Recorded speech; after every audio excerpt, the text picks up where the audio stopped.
Alright, well here we are guys, we're finally getting started in this Hobby Boss Panhard EBR-10 reconnaissance vehicle. So we're going to start in the first sub-assembly is the suspension, and we'll go into the lower hull. So what I'll do is I'll probably give you guys an update after each, 2 or 3 sub-assemblies, and we'll show you how it's doing, and we'll talk a little bit about how the model is to make.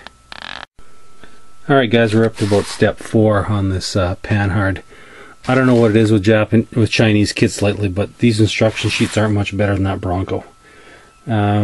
Kit's not too bad, it's going together good. There's some photo etch on it. The photo etch is almost too fine. They've got some steps there. Oh, they're there. The steps are almost too fine. The photo etch is extremely fiddly. I don't like photo etch at the best of times, and these are very thin, very delicate. Now here's a real gotcha, guys. My big old hairy hand out of the way. On these wheels, as you can see right there, there's a little step out of the back of the hub. Now, problem is that all you've got is this tiny little area right here to attach your hub to in your rim. So when you do put it on, let me just spin this around, you can see that it is, I'm doing this one-handed here guys, there we go. It's really fiddly. It doesn't have a good flat mating surface, so it's virtually impossible to get a good solid etch on these tires. You've got a small little hole with a tiny little nub protruding out of the hub. Very poorly done. I'm gonna have to redo this. This ain't gonna fly. So we'll have to try and figure out something a little bit better here to get these hubs mounted on and to get these wheels hooked up. But it's coming together so far. Not impressed with the photo etch. Very soft brass, very delicate. But the instructions are pretty poor. Like for instance, these two, you can see right here. This is GG and here's HH. Well, these are basically mirror images of each other. But when you look at the instruction sheet, this one here sure doesn't look like this one here. It's the same thing. As you can see, here's the instruction sheet right here, but as it's drawn, it looks completely round. It doesn't look at all the same. It just looks like a round hub versus a hub with an arm on it. So there's another gotcha there. Just you really got to pay attention to these sheets. They must be plugging these things out in a couple hours here, and they're not paying a lot of attention. So watch your instructions, guys, and I'll try and figure something out with these hubs and get back to you guys. Alright guys, so here's a gotcha on this Panhard. As you can see, I've had to add little donuts, little washers here, spacers to push the wheels out a little farther. If you don't, you see that you've got that little step right there, right on that piece. That's all your wheels will hit to, and they will hit on this knuckle. Part of the rim will hit on this steering knuckle here. So you put this spacer on, this little washer, and then you can just pop your wheels right on as such, and it clears the steering knuckle and the steering arm, and you have a much more secure base to get your rims hooked onto. So you're gonna have to make 4 of those guys. I'm just using a, what am I using, a 0.75 millimeter, 0.030 thickness evergreen sheet styrene to make these out. A little bit of fiddly business. I figure at a kit that you're paying close to $50 for, you shouldn't have to engineer this. This should be coming engineered right from the factory. This isn't the 1970s anymore. These kits should be ready to roll. But anyway, that's just a little gotcha on this kit you're going to have to do. Otherwise, it's been not a bad build.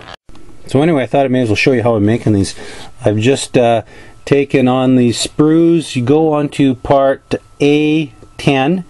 Right there, that's part of the suspension. That center hole there is the center hole you need, and the outer size is basically the corresponding size of the hub. So I've just I drew those out on the styrene, cut them out, cut them to fit, and then I'm using a 1/8 inch. Where is that puppy? There it is.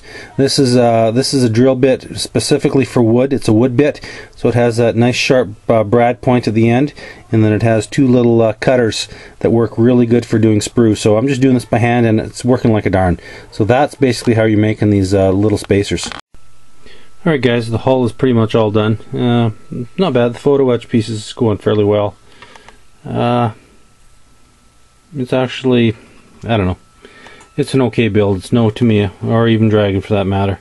It certainly isn't as good as the last PLA ACP I built from Hobby Boss, but there's the hull right there. It's taken me probably the better part of an afternoon and a half to get it done. So put yourself a couple afternoons for this. You know, if you can pound this out in a weekend, maybe. But there's the hull. And we've just started on the turret here. Really bad, let's see if we can get that in a little better. Really bad seam line just up underneath there. I'm not sure if you're going to see it, but I filled it in anyway. It was just that bad. In case future, you know, carrying on it doesn't get covered up, I wanted to make sure that it was. So there's a seam there that you'll have to definitely address, but it could be worse. So it's coming along. Hey guys, Glockster 42. Well, we've got this Panhard EBR-10 all done up, the Hobby Boss kit. It builds up pretty cool. Looks actually quite good. Buildability, I'm going to give it about a 6.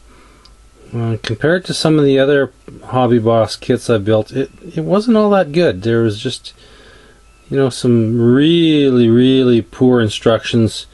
A little bit of poor fit in the turret, but I got that cleaned up. But it's a really cool model of a very funky piece of armor.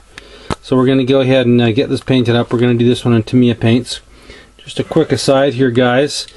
If you do build this kit, please remember that these center tires, they come molded in rubber, so you would assume that they are in fact a rubber track. These were in fact, everything that I've read about them, these were in fact an aluminum blocks mounted onto a rubber runner onto the metal rim, but they were all painted in the same color as the rest of the vehicle.